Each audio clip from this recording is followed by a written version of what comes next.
orgasmic enlightenment, where the sexual and spiritual come together. I'm Kim Anami, and I'm a holistic sex and relationship coach and a vaginal weightlifter. In this show, we explore all things intimate. I believe that our sexual energy is life force, creative energy, and we can use it to shape our worlds, strengthen our relationships, and self-actualize. I blend the most avant-garde information from neuroscience, ancient sexual practices like Tantra and Taoism, to renegade wellness modalities to show you how to create gourmet sex in your lives. Come one, come all.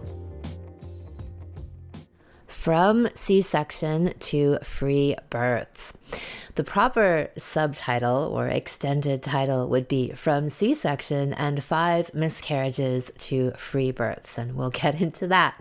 So one of the things I hear most often from women who had a transcendent, empowering, largely independent birth experience is that it wipes out the residue of former births they may have had where they were more entrenched in the allopathic system, meaning they let others tell them what to do every step of the way instead of birthing their children through their own innate guidance and direction.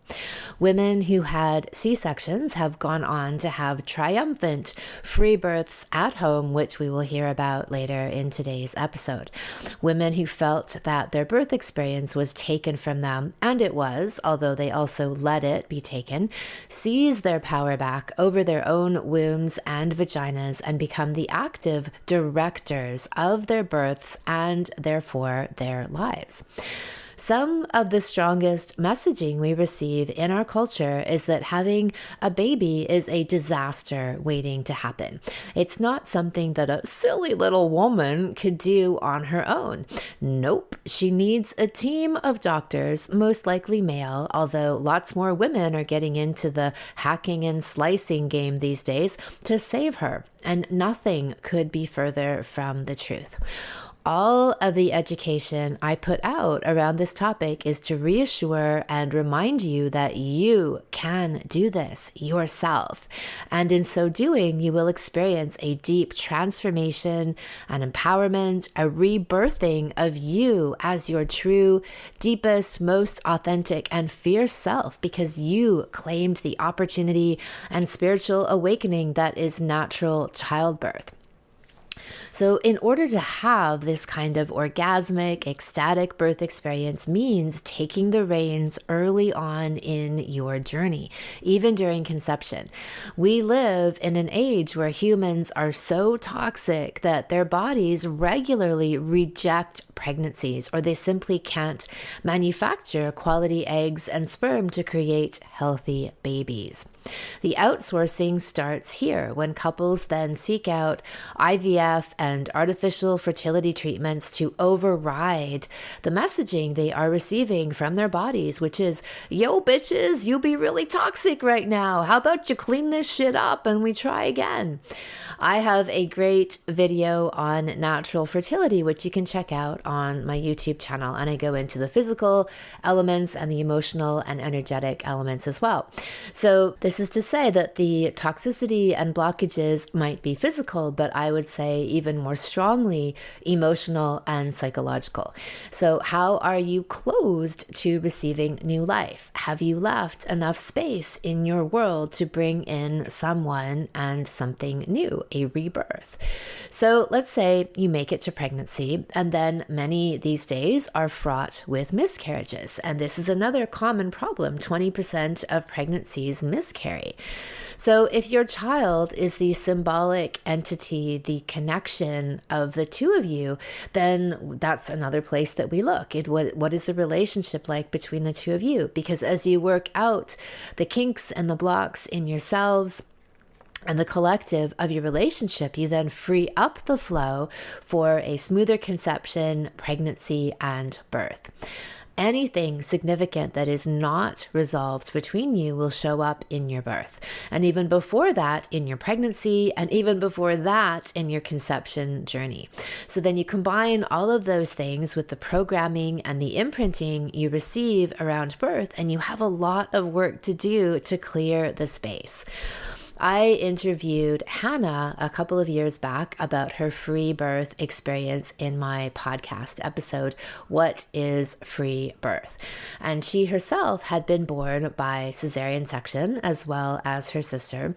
And she knew that on an unconscious level, she was carrying the energy of that experience, and she wanted to shift it in order to have a clear birth for herself and her baby. And she knew that she would have to do a lot of internal work, including reprogramming herself. And she did.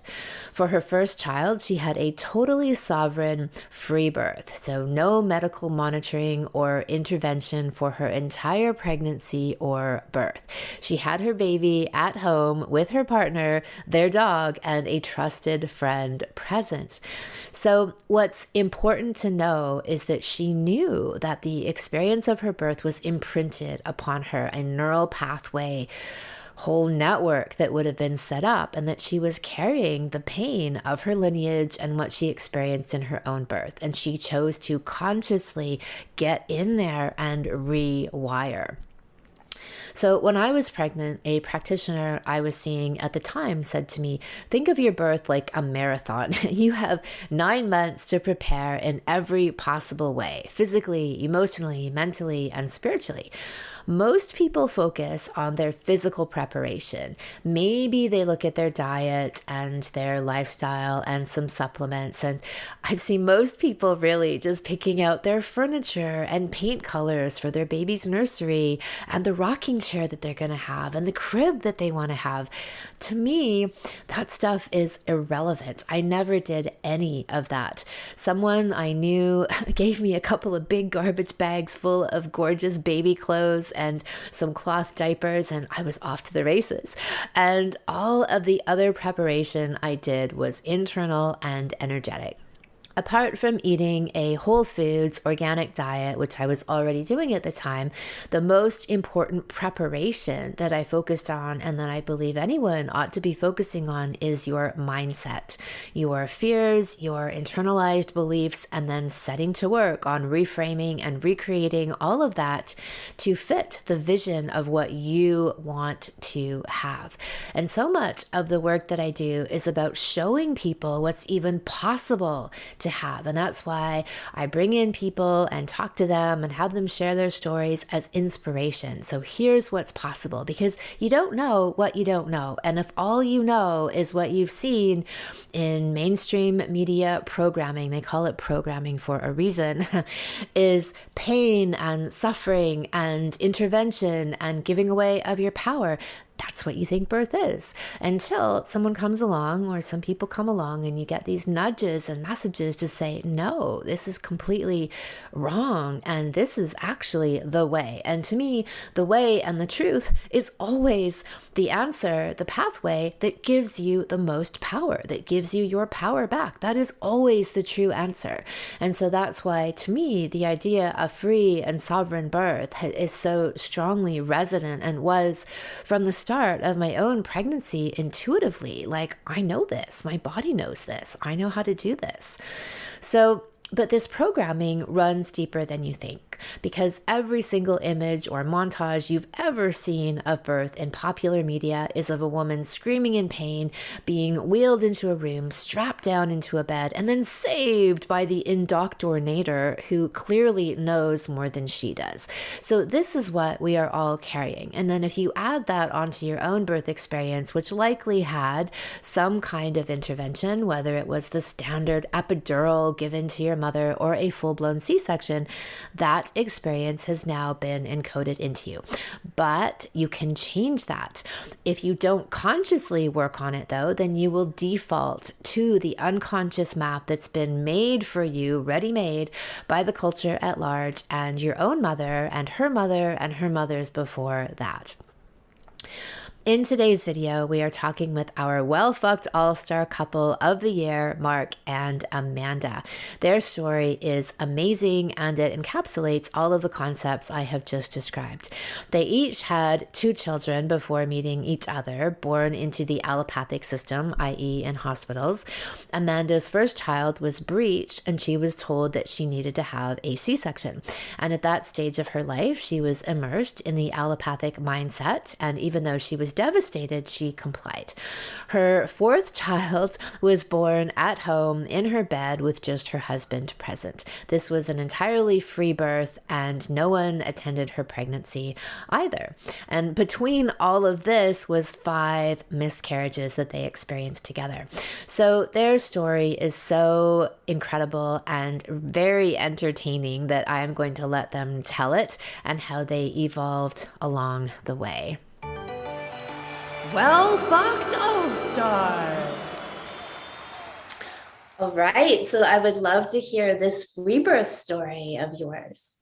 So my passion for having a free birth came about from having a cesarean. I've had 4 children altogether, and the first 2 children are from a previous marriage.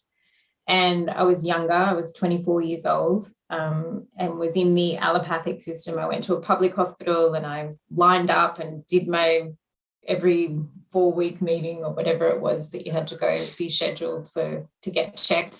And at my 36th week, their hand up here to have someone show their feel the baby and check everything. And I went, maybe it was like 35 week check. And they told me that the baby was breech. And in Australia, you can't vaginally give birth to a breech baby in the hospital system. You're just simply not allowed to do it. So I had a lack of options. I could try to turn the baby, but that was very dangerous and could be fatal to the baby and myself, is what I was told.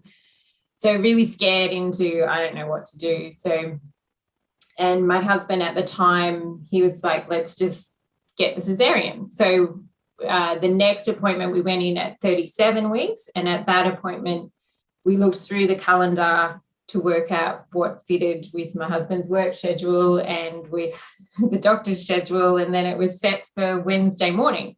And the baby was actually, my son was actually delivered at 37 and 6. So he wasn't even at the 30, it was just before the 38 weeks, according to my calendar. I cried the whole way into the hospital. I cried waiting to go into surgery. I was so disappointed because I really wanted to give birth vaginally to this child, to my firstborn. However, he was born and he was beautiful. I adored him. We went home and got happily on with life. 2.5 years later, so they're 3 years apart, I fell pregnant with my daughter, and I was so passionate in between this time that I wanted to really have a vaginal birth. So that's called in Australia a VBAC. You can have a vaginal birth after cesarean, but you are given a time limit. So if you're going to go into the hospital, which I still was at this point, I think you get 2 hours to progress. And if you haven't progressed, you have to go have a cesarean. So thankfully for me, I went into a birthing centre, and the midwife that I had, she was amazing. She was so fantastic. She was like, get in the shower, get on the ball, do whatever you want to do. I didn't want any interventions of drugs of any sort, so I hadn't done any of that. Can I jump in? I wasn't on the scene at this point, but from the stories that I've heard, this midwife essentially gave Mandy the tricks to stay away from the point at which they bypass the system. Yeah, so they as much as you're only given 2 hours, you still have to. They have to have measured or done or and they can't do that while you're in the shower. They can't do that while you're on the ball. So she was like, okay, so is it when someone comes in, just be in the shower when and so you just you're turning this 2 hours into, if you needed to, 6 or 8 hours. But as it happened, she was really supportive. She was like, get in the shower and don't get out. Just stay in there if you really want to give birth to this baby.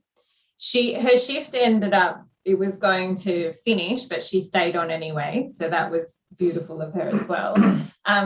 But as it happened, my daughter was born within an hour and a half. It was like a 90-minute labor itself anyway. So, but as she was born, I was sitting on the toilet and I was like, my legs were shaking and, you know, your whole body's gone into the transition stage. It's, you think you're not going to make it. And my midwife was like, you need to get up. I really need you to get up off the toilet. I was like, I actually can't stand up. I can't do it. She went, well, if you don't get up, I'm going to be fishing your baby's head out of the toilet. And that was my motivation. I was straight away, okay, I'm up. I can do that. So I got up. I think I walked about 3 steps and I had my arms at that point around my husband's neck and the baby was delivered between my legs. And then she was passed up between my legs and we held her and she was born. There was some beautiful music playing in the background and I was like, I was born to do this. This is the most amazing moment of my life. I just felt so empowered, so beautiful, so raw. It was spectacular. And they were those 2 births. And then I separated from that man and met Mark along the way. And at first, we weren't going to have any more children. He had 2 children. I had 2 children. It seemed like a fairly happy scenario. Mix. Yep, and we had our hands full. They were all close in age. My eldest and his youngest were 18 months apart. So it was all a happy little family unit. And we went along for a couple of years and then I decided I would like to have another baby. My biological clock started screaming at me. And he agreed. So we tried to have more children. We ended up having, in between my daughter and our next child, we ended up having 5 miscarriages in there due to nothing medical that could be found. So we've done a lot of spiritual internal work on that and come up with our own, what we think was behind that. But then we did fall pregnant, and after we'd been told you won't have any more children, you've got so much scarring on your placenta, we've got tissue that's been torn away, it's just an unhealthy environment, it's never going to happen. So we were like, okay, great, we're going to just move on. Just to understand that, though, I mean, in terms of fertility and ability to fall pregnant, I mean, it was 5 miscarriages in about 2 years. 2 years. So as much as we fell pregnant, really. Well, and as much as the doctor was kind of saying, it's not going to happen, we still felt pretty, well, we agreed we were done. So obviously the universe had kind of said, maybe it's not, you don't need to have more children. 5 miscarriages, we really felt like, okay, it's not meant to happen then. And we do have your 2 and we have my 2 and we've got our 4 and it's busy, let's move on. Yeah. So we kind of gave up we agreed, and it was because 5 miscarriages is anyone out there who's had miscarriages, and I can't empathize from a woman's perspective, but I can empathize from a man's perspective that it's hard. It's so hard on the woman, so hard on the women, and hard on that relationship as well, because you're from a guy's perspective, you're seeing the trauma that your partner goes through having carried that child for a period of time and then losing it. There's no less loss, for a 7 or a 9 week or an 11 week than there is on a So doing that 5 times, it's hard. It was intense. So anyway, we lovingly agreed that would be it. And then, like you hear in so many stories, having been told you can't fall, so all right, so everything great, we just get back to normal life. We fell again very quickly.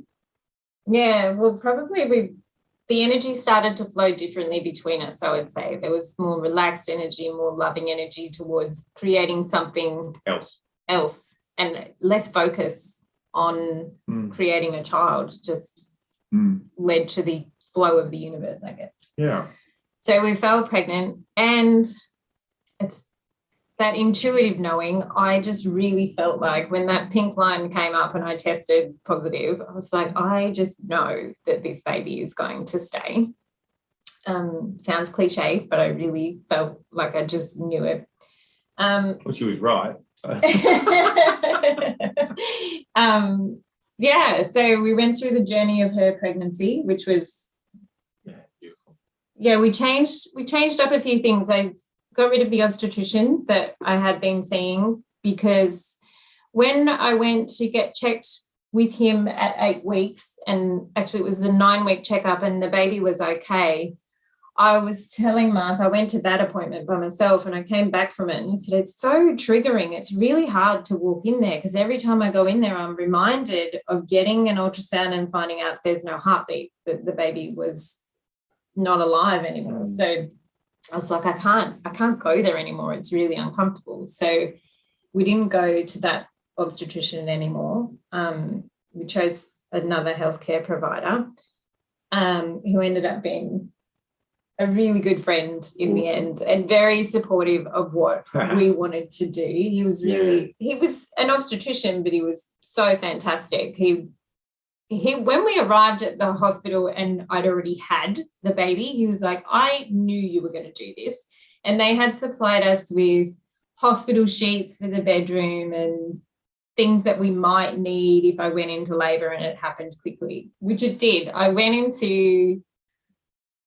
I felt my first contractions, which they were so intense, these contractions with my next child, our daughter, that I was in shock. I was like, I don't even know what's happening. I felt really uncomfortable and a bit sickly, like I needed to go to the bathroom. So I went upstairs, went to the bathroom, and it was like something I had never done before. I went to the bathroom and what came out of me was, oh my God, that was so intense. And then I got up off the toilet and was like, okay, I'm done. I'm going to go back to bed. And I took 2 steps to leave the bathroom and was like, no, I have to go again. Oh my God. So I sat back down and nothing happened. And I was like, nope, I'm okay. I'm okay again. Hopped up and walked like 5 steps down the hallway and grabbed the wall and was like, oh. And then I looked up and went, what is going on? And I went out into the kitchen and I was watching the microwave clock and rocking on the kitchen counter, like rocking back and forth, watching the clock. And these feelings, these massive waves of energy were going through my body. And I was like, that was 1 minute that had happened. So I did this 3 times, watching the clock. And then I knew when it ended, I had less than a minute to get down the stairs to wake up my husband, because another one would hit and I wouldn't be able to walk. That's how intense they were straight away. So I waited for this particular energy wave to finish. And then I raced down the stairs. I flung open the door and I went, I do not know what is going on, but something big is happening. And he went, okay. And he gets up and it's 2:00 in the morning. He got up and went to the bathroom. And he said, when he came back to the bathroom, I was on all fours on the bed, mooing like a cow. And he said, I knew, oh my God, she's mooing. They told me if she moves, it's happening. So and he rang the hospital and they were like, is that your wife in the background? Yeah. So do you want to... Well, yeah. So I rang and I said, look, because you got a ring to say you're coming in. So I rang and I said, look, I think we're coming in. I'm pretty sure she's in labour. And during the conversation, you know, they were like, oh, how long has she been in labour for? Oh, like 10 minutes. Yeah, and they went, oh, I don't know if you need to come in yet, like give it some time. And during this conversation and exchange of information and stuff, they can hear Mandy in the background mooing. And so then the midwife goes, is that your wife in the background? I went, yeah, that's her mooing. And she went, right, okay, so that sounds pretty advanced. So mooing must be an international term for a certain stage of birth. And so they said, look, I would get in the car as quickly as you can and head here. And I went, right, okay, so yep, we're going. And so we packed. We went out to the car and it was a new car. We'd only had it for a few 8 weeks. It wasn't long. So I went to sit in the seat and then I went, I can't get in, get a towel, because I didn't want to mess up the brand new car. So he races in, gets a towel. But you're on the grass? I was on the grass and my water broke. Oh no, it hadn't, because I threw my bottle of water. That's right. because my daughter drew a picture of me like throwing the water on the front lawn, and then hopped in the car, and I said to him, I think the head is coming. We hadn't even left the street yet. We're like 20 meters away from the house. And I'm like, I think it's the head. I think it's the head. And he's driving. He puts his hand between my legs and feels, and I'm feeling at the same time. And I went, no, it's just the bag of waters. It's not the head. It's the bag of waters.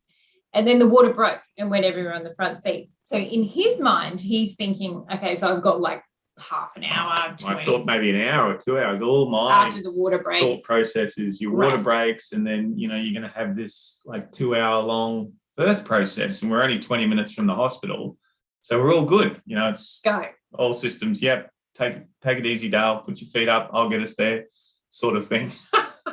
So we leave our cul-de-sac and drive 400 meters up the road, and I'm like, it's the head. Are you sure? I'm like, pretty sure this time it's the head. So again, he reaches over and feels between my legs while he's driving, and he's going, oh my God. Okay. So he pulls over the car. Well, I dial 000, so we can go through to so I can get some help, basically. Somebody come. He pulls over on the side of the car and said to me, are you right? Don't go anywhere. So and my one foot was up on the on the dash, and the other one's like spread out over the gearbox in the middle. Stay where you are. I'm coming around. So he runs around the back of the car, and he said when he came around, there's this head between my legs with little blinking eyes looking towards him, and it was the part of the labour where the head spins so the shoulders can come. She was doing that as he rounded around. Because I had the foresight to not put on any underwear. I wore a skirt and no underwear to get in the car. So he came around to that. Everything for me, my feet went up on the dash. I can remember that. There was a road working guy walked towards the car like, are you guys okay? That was funny because when we pulled up, it's the middle of the night effectively, and 2:30 in the morning. Yeah, and there's roadworks being done on the freeway where we were traveling, and we weren't going to make it. We dialed 000, and the guy had said, the emergency response person had said, so, I want you to, again, put your hand down, tell me if you can feel the head. I said, I can feel the head. He said, okay, what I'd like you to do is just pull the car over. I went, right. And he goes, because you're gonna deliver this baby. You're gonna have this baby now. I went, oh, right. So then we've pulled over and so we're jumping back a little bit, but there's this workman up ahead. Worker. Like a soul, sign. One guy. No, so not like a group of workmen, just one guy. And so I exactly as Mandy said, are you okay? You right. I open the door and I yell out to this guy. I say, my wife's, she's going to have a baby. Can you get us some help? And at that point, he's walking towards the car. I go, my wife's having a baby. Can you get us some help? He turns around and runs in the other direction. Like literally, I don't want to be anywhere near that. We never saw him again. So we literally had this moment completely to ourselves. So, and I don't know why, but intuitively, so I got out of the car, I ran around the back, and I don't know why, but I took my shirt off because, all the things you see on movies is like, get me some fresh, clean water, get me some towels, get me this, get me that. We had nothing. We had nothing. We were on the way to what was going to be the hospital doing all the work, and we're like, okay, so I've got a shirt, so I take that off. I get round there, and our beautiful daughter's head, exactly as Mandy said, had already crowned and come out, and then was starting to, and yeah. So then I got to hold her head as she was spinning, and then she kind of. So everything for me personally then was like tunnel. Everything went really dark except for this piercing white light that was probably my third eye at that point, and she slid out during that moment of condensing. Everything just went down. He's looking down and the paramedics on the phone going, so is everything okay? Is the baby born? And Mark's like, no, there's still a bit of it in her. And I went, there is nothing in me. Pick the child up and put it on my chest. So So he's like no, the feet are still there. The feet are still in there. No, I'm not pulling the feet out. It's like they want that. And she's like, no, it's out. It's out. Baby's out. It's so out. He picks her up and puts her on my chest. But at this point, I don't know it's a girl. We didn't find out what we were having. We didn't know for a little bit. So he puts his shirt over her and we're holding her, and she was really quiet and just blinky, and she didn't cry or anything, which for me was a bit, I was like, she's not crying. It's not crying, it's not doing anything, like, and the paramedics going, well, is it okay? And I blew on her face to get that reflex reaction from her, and she was alert, and I was like, she seems okay, like, but there was meconium, and I knew that, so I was telling him there's meconium, there is concern. Then he was the one that said, what did you have? Your baby was born at 2:31. What did you have? And I lift up her leg and go, oh, it's a boy, look at that. And then put it back down, and Mark goes, I think that's the umbilical cord. Why don't you take another look? So I lift it up, take another look. Oh my God, it's a girl. So yeah, that was And then so Mandy's we waited, the ambulance or paramedics came, really, really, like within 5 more minutes, I think, or 10 more. I think we had about 10 minutes to ourselves. Yeah. And which was just, it was beautiful. It was just absolutely beautiful, weirdly beautiful, sitting in the front seat of the car and just with the baby. Yeah, with this, this beautiful newborn baby, and then umbilical cord attached and everything. We transferred Mandy and Bub to the ambulance, and then they got to the hospital. We still went to the hospital, and then I arrived, I followed, and then I cut the umbilical cord, about an hour later. Yeah, they left us alone. Yeah, which is what you guys had done. So yeah, and we really wanted that, because we, certainly Mandy had done all the reading on, taking Bubby taking all of the nutrients from the umbilical cord, so not cutting it straight away and leaving it intact and doing all that sort of stuff. So by virtue of what the universe had provided, we got and we really wanted our obstetrician, who Mandy said was a friend, become a friend and a really good guy. He knew this is kind of what we wanted. In no way did we plan this. In no way did we kind of go. He knew we wanted to be left alone. And all through our obstetric care, they were saying, you'll have to be monitored. You just will. It's part of hospital policy. You will have to wear the monitors. And I was like, well, I'm not coming in until it's nearly done then. But as a result, my first pains, my first waves of energy that I felt were at 2:01, and she was born at 2:31. So it was really quick. All of that happened in a very short window of time. So then we fell pregnant again, and I was more skeptical when we fell pregnant again after all the miscarriages, and then having had our daughter. I actually went back to being nervous and worried that we might lose this next baby. But my steady man stood by me and kept reinforcing his positive energy, and we got through those trying times. And again, our obstetrician, same obstetrician, we were like, we're just going to have this baby. And he was like, he kind of told us, he said, don't even. But he still wanted to help us with the care. He didn't want, he was like, totally. I totally wanted, totally was there for us through the whole 9 months in just a perfect, it's like having an obstetrician as a friend, really, that just sort of understood. We had his phone number, and so when we had our last baby, we'd been at basketball practice for the older kids in the afternoon, and we came home and I'd fed them dinner, and I was a week over. It was like 7 or 8 days over my expected due date. And it was, I was starting to get to that point in pregnancy. I was definitely at that point in pregnancy where I was like, I want it out now. Like, there's people that I knew. I had friends that were due after me, and they'd already had their babies. So I was feeling pretty ripped off by this point. I was like, come on, I just want to have my baby. But we were not, but for our youngest, we were completely set up to not be going in. So we were set up to have the baby at home. We had it all, like, he knew what I want. I had a playlist ready to go. We knew we wanted candles. The playlist that I wanted was not what I wanted once I was actually feeling the feels. Maybe it pissed me off. That had to go. So that was a funny thing that happened.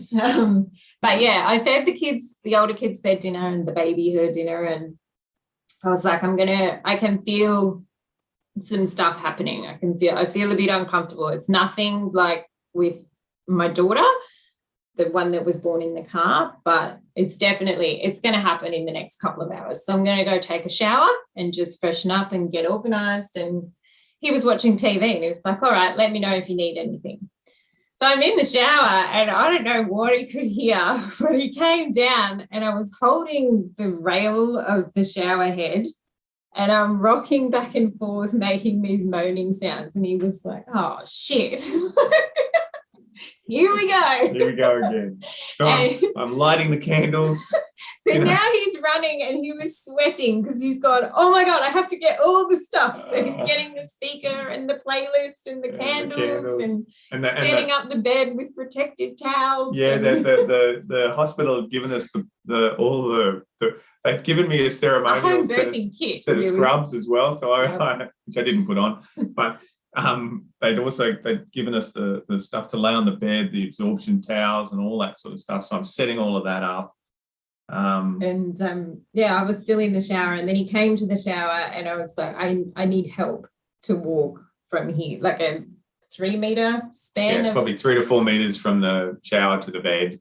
So I hobble along so this particular labor went for 40 minutes. Was another really quick one. But yeah, he helps me. I was standing up on the wall, like holding the wall and rocking back and forth. And then I said I wanted to get on all fours. I really felt like I just wanted to be on all fours with my hips up in the air. And again, we didn't know what we were having. So he's actually, you can tell this part where my water's broke. Yeah, so I've sort of laid out the toweling on the bed and we have a sort of backing to our bed. So Mandy was able to kind of grip onto the headboard and then, be on all fours. But I looked and I went, oh, my toweling's not in the right spot. It wasn't perfect, Kim. So I'm like, oh, honey, can you just lift up your leg? I want to Can you lift your leg? And I was like, I don't. This is why men don't have the babies. It's we can empathize a little bit. Because I'm a saint. So she goes. So she says, wait. Okay. And then okay now. And so I kind of try and shuffle another thing underneath, and just the pressure of her lifting her leg. I'm underneath, sort of right underneath her, doing the towel, and the water breaks straight on top of me. Like literally, I'm sort of like, are you okay? And it just hits me straight. So I've got all amniotic fluid and stuff all over my face, all over my mouth and in my mouth. And it's just, again, it's obviously to a lot of people that'll sound not so nice, but it was just, the whole thing was just beautiful. Like it's just so natural and raw. And then it was our son, he started to crown, and feeling your own baby's head coming out of your vagina is the most humbling and raw experience. It was spectacular. So I'm feeling this wrinkly, scrunched up little head. And he, God bless him, so I'm trying to feel the head and he's going, get your hands out of the way. Get out of the way. Let me do what I got to do. Freaking baby. I'll touch the baby if I want to. So we're like fighting over who's going to touch the baby first. And of course, Mandy gets to touch the baby first. But I got to feel the baby's head, and even he actually he held the head as it came out, and then as it turned, and that like the a lot of, and he was talking me through it, like the head's turning now, the head's turning, and I was like, yep, okay, just breathing through that, and then I was able to say to him, okay, I'm ready, like the shoulders are going to come, and he just slipped out, and Mark just like literally caught him. And passed him up between, because I'm on all fours, so he passes him up and I hold him in my chest. And we're both just in this other world. So he actually had the foresight to take photos too. Yeah, I don't even photos of that exact moment. I don't even know how I did that. And he was like, what did we have? And I could feel in my hands that it was a boy. I didn't even need to look. I could feel his testicles in my hand, and I looked and go, oh, we've had a boy. So it was just, it's still emotional to talk about it now. Yeah. It was so beautiful. And the imprint, for me, the imprint of his head in my hand as he crowned and came out, that's a shape that, and a feeling, it just, you feel so much in your life in your hands, but that I can feel it today. Like he's now 7. I can still feel it today retelling the story. Yeah. I can put my hand on his head now, which is much larger, he's obviously growing up, but I can feel the same. That moment. And it was just beautiful, really just. But the work my wife did in that. Well, I was just going to say, as a woman, the cycle of having a cesarean told you have to do it with fear, to then giving birth VBAC in a hospital with a supportive midwife, to then going to a private hospital with an obstetrician and ended up giving birth in the car, to then choosing to have a home birth in your bedroom, was the cycle of those, for me to come full circle, is so healing. And so I actually still use it now in my life. I feel like with those experiences, there's nothing I cannot do. Like, things will pop up in my life and go, if I can give birth in 30 minutes on the front seat of a car, or if I can give birth after a cesarean and it took me 90 minutes, if I can, anything that I can do, even sometimes it'll be sprints on the treadmill and I can bring it back to, if I can do that, I can do this for 45 minutes. Like, this is nothing in comparison. So the body is an amazing, amazing vessel. And having Mark as my supportive network, the atmosphere that he helped to create, both in the car and in our bedroom, but also throughout the whole pregnancies, it allowed me to feel so safe and surrendered and open that the length of the birth themselves speak volumes to how safe and held I felt in our relationship and with you. Thank you. But it's very much like a duck. So on the surface, you're kind of going, yeah, everything's okay, and underneath you're going, oh my God, like with the birthing our daughter.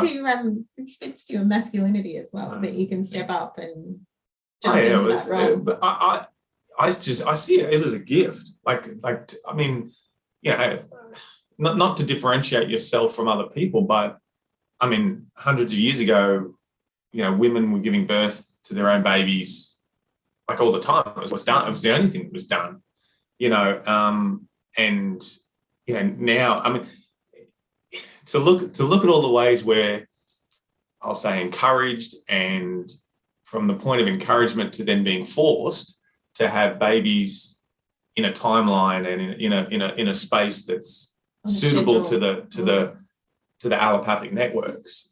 It's just, when you start to look at it, it's pretty, it's pretty awful. So I didn't necessarily feel all of that 10 years ago or 7 years ago, but in hindsight now, having birthed our daughter, by accident in the front seat of the car, and then to have made all of those choices and have had the support of our obstetrician that's part of the allopathic system, but sort of goes, no, you're healthy, you're educated, you understand the risks, you also understand the risks of coming in, because certainly there's always talk about the risks of doing it on your own. Statistically speaking, you want to look at the risks of going into a hospital and having a birth. You'd be having more births at home, and I'm not here to lecture or do anything like that. I'm just about, once you have the information, once you understand, and we did have all the information. So, our obstetrician, who's part of that network, went, you know what, you guys will be fine. Here's my mobile number, call me anytime. If anything goes wrong, I'll be there within 7 minutes or 9 minutes to your house. This is not a service that's provided by the system. This is, so this was just through the relationship that we built with it. So for me to be able to, we did ring him, but only to tell him we'd done it. And you know, he was like, I knew you would. Yeah, I knew it. I knew that would happen. But, you know, as a man, to be able to you know, to just have that experience, like we don't get that. Like, and it's just well, and it's created a platform for us that we've just then built on.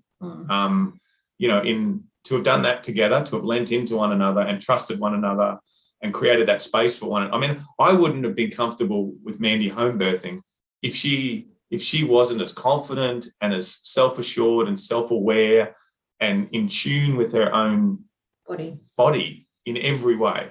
You know, you'd just be like, you know, what are we setting up? Yeah, but it wasn't the case. So as much as she sort of credits me with some of the work, for all the women out there that have had babies, you kind of know you're doing pretty much all the heavy lifting. So it was just it was really nice to be a part of it. Yeah, it was beautiful. Another beautiful example of so many principles that I talk about in this realm, where the tenor of your relationship then is that support. So like I say that whatever shows up in bed shows up in life, and whatever shows up in bed shows up in birth. And so couples who have a lot of unresolved issues between them will then come out in the birthing situation, but nobody makes that connection the same way that most people wouldn't think that whatever's happening in their sex life is a direct correlation with the expression in every other part of their life. And so it's wonderful that even then, before this work, you already had enough of that connection established to be able to facilitate that. And, you know, your births are testament to that. And I love the tricky way that you, like, for that first free birth is really what it was, that you were kind of, maybe you weren't fully there yet to have the baby at home, like declare that, but you're sort of like your way of getting around that psychologically was like, no, we'll have it in the car on the way there. We thought that at the time. We were like, universally, we actually manifested that we would end up, because one of the things I really wanted was a salt lamp that was I was like, I want the salt lamp on and I want some meditation music on. And I had been listening to opening and surrendering mantras while I was driving around in my car before the birth of my daughter in the car. So that's what came on while we were driving. So this was, right, I am open. That's right. I am free. So I don't know how, you know, I'm not very IT savvy. So, but so Mandy had been listening to that sort of stuff pre-birth, and then as soon as we got in the car, that came on. It was already, however it was all set up, it was just preloaded, and it came on, and it was like, and then, you know, within literally 12 minutes of getting in the car. And where we stopped on the side of the road, because it was 2:30 in the morning, it was that orange lamp light that's on the side of the road. Yeah. So it was exactly like a salt lamp with the meditation music, and only him and I were there. So in my birth plan, that is exactly what played out. We were just in the car. Yeah. So. Yeah. And just coming back to what you were saying about what shows up in your life shows up in birth as well. Not that I would recommend it or wish it upon anyone, but going through 5 miscarriages together, what that strips away from you, there's nothing in between the space, that clean glass that you talk about, the way that we processed the miscarriages and what was happening in our life for both of us, and as a couple, but separately, how we felt. We communicated very clearly, sometimes very heatedly, sometimes very emotionally, sometimes lovingly, but there was always coming back together lovingly. But I mean, I have likened it and said that we like burnt down and rose again like the phoenix after every one, because each miscarriage actually made us stronger. They were awful and really, really challenging, but then we would come back stronger than the time before. And that would surprise me each time. I'd be like, I didn't think we could get any stronger. And then when we had our daughter, we just thought this baby has to be the clearest vessel that has ever been brought earthside. After having that many miscarriages, my body must be so clear. And we thought that, you know, we kind of thought that there were 5, she was the product of 5 5 spirits. If you're into numerology, she is a 6. And and her numbers add up to a 6. So and they're also that forwards and backwards thing. Yeah, you can reverse her birthday. She was born the 21st of the 3rd, 2012. So her birth is 21312. So she was pretty, and she was born at 2:31. So she's a real. Yeah. We definitely felt like she was angel sent. Yeah, definitely. Yeah. I love that. About the miscarriages, because for many people, I think the average person wouldn't be looking at miscarriages as an opportunity to clear space and to process stuff between you, like this analogy of what you have in bed.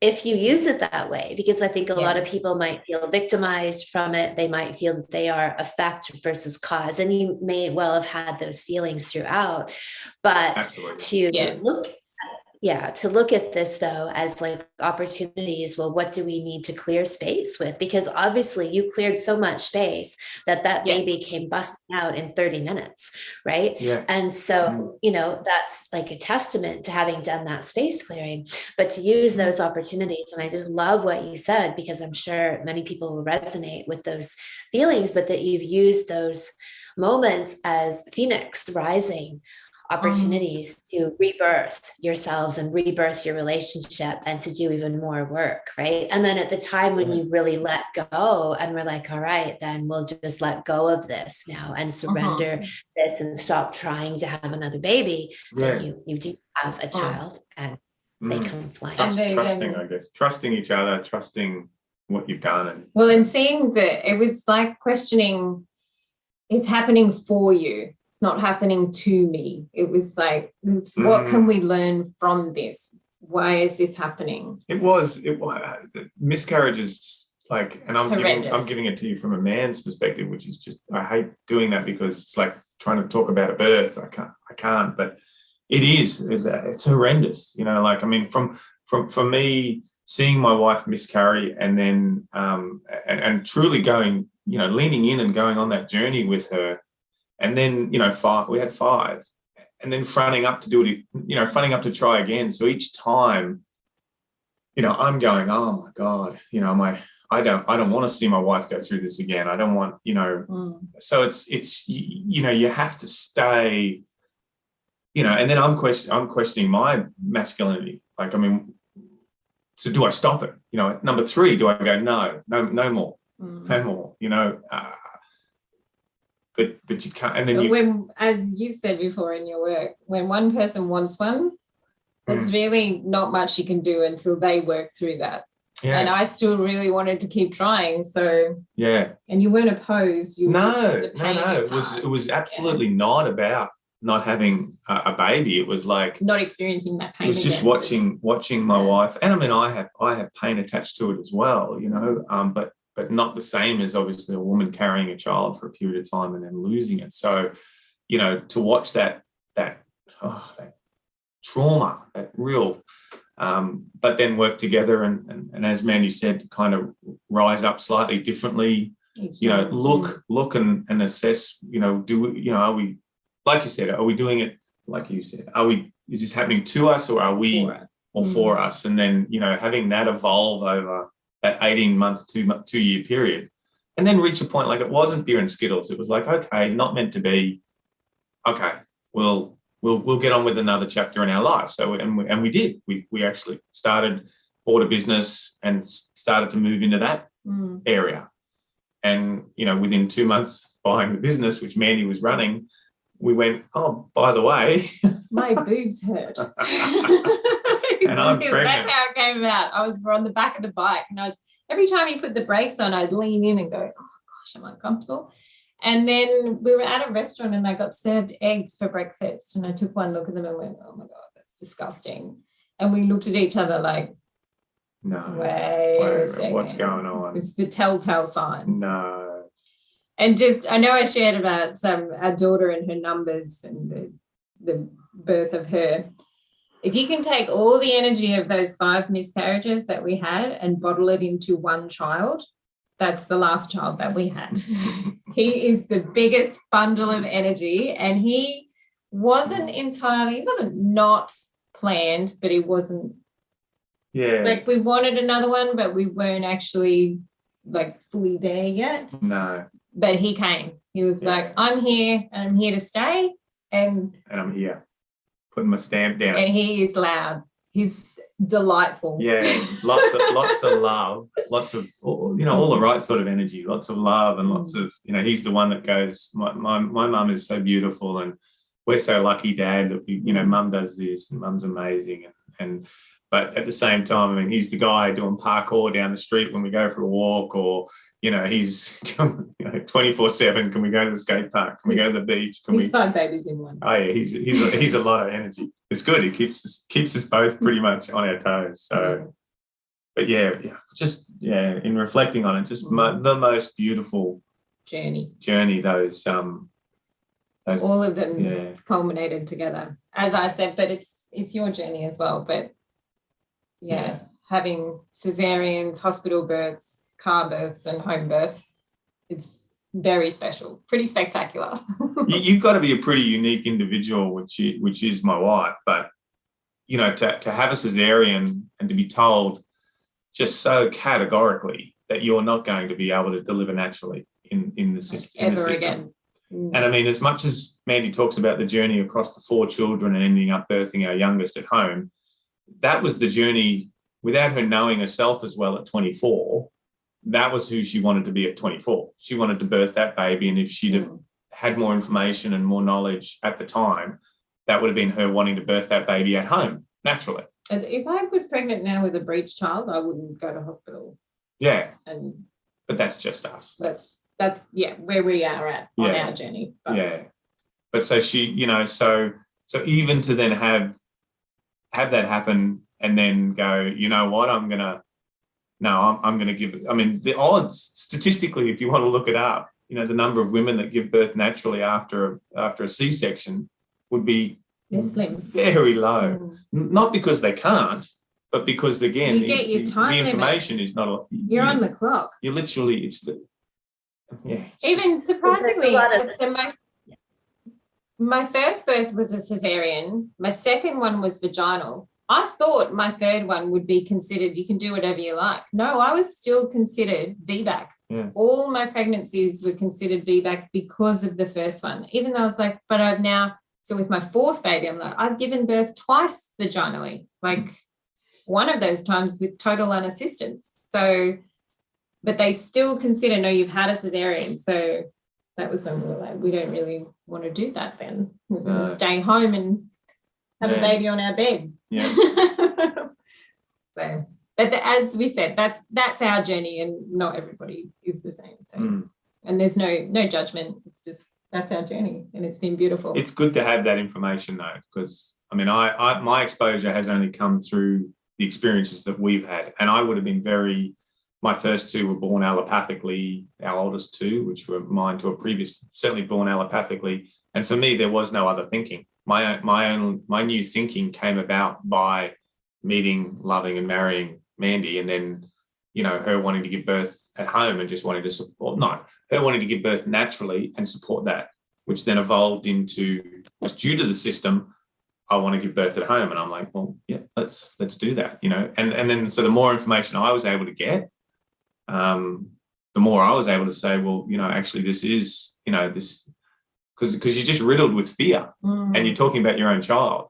So you're like, holy shit, I don't want to, I don't want to put this baby at risk, which is totally where we all come from as parents. So, but when you just get some genuinely transparent information about, and just do all the research, just find the right birthing support people, find the right, and just, if you have a look, take the journey, like your work, make a start and have a look and see where it takes you. Well, it's so similar to the whole sexual process where there's so much misinformation layered over top of our own natural instincts. And birth is, as the culmination of the sexual act, is exactly the same. There's so much misinformation and fear layered over our natural instinct and ability. And so if you actually do the research, you'll find statistically it's safer giving birth at home than it is in a hospital. But we're just told the opposite, even though it's a blatant lie. It's not even true. But there's so much fear around it. And so those who truly do take it upon themselves to research and educate themselves and simply honor and trust their own bodies, honor and trust that within themselves, they have that power and wisdom. They just need to tune into it. And your process for getting there was, I would say, those 5 miscarriages and whatever else, to facilitate that deep introspection, to clear that space. And fully own that power. Yeah, I agree. And we certainly look at it the same way. Yeah, very lucky. Yeah. We are. It's lucky, but it's work. I mean, it's, I know you haven't said that very casually, but I'll just acknowledge, I don't think it's luck. I think it's the product of a lot of deep inner work and introspection and seizing radical self-responsibility. Luck is very minimal. And luck in finding one another, I guess, or the universe providing us one another. I'd still say that's like the product of your good karma and magnetizing. Like attracts like, right? So if you've done a certain amount of work and that's true, then you're magnetizing each other at a high level. Yeah, thank you.